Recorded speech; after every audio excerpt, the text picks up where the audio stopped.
বন্ধুরা দেখেন কিতা বানাইতাছি। তো আজকে নববর্ষ নববর্ষ উপলক্ষে বাসন্তী পোলাও। তো চালটাই রয়েছে গোবিন্দভোগ চাউল। তো চালটারে প্রথম দইয়া সেইটা বালা করে জল ঝরাই লিছি, মানে আমি একটু রোদ্রে দিয়ে রাখছিলাম যাতে জলটি শুকাই জায়গা।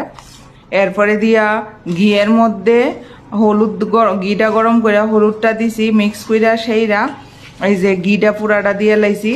আর হাতে ধরতাছি না, এর লিগা হাতে মাখলে তো আরো ভালো হয়।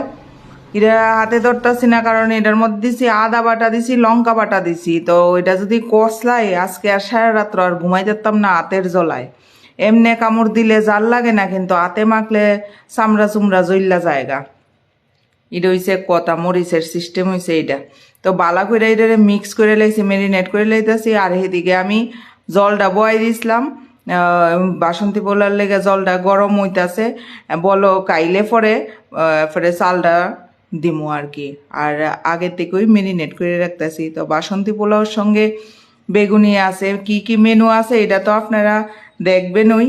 তো প্রিপারেশন চলতেছে বাসন্তী পোলাওয়ের লেগে। তো বাসন্তী এরপরে যখন দিমু এটার মধ্যে একটু লবণ চিনি স্বাদ মতো দিয়ালামু। জলটার মধ্যে দারচিনি এলাচ দিয়া গরমও বয়াই দিছি, একটু তেল দিছি যাতে ভাতটা জরজরা হয়।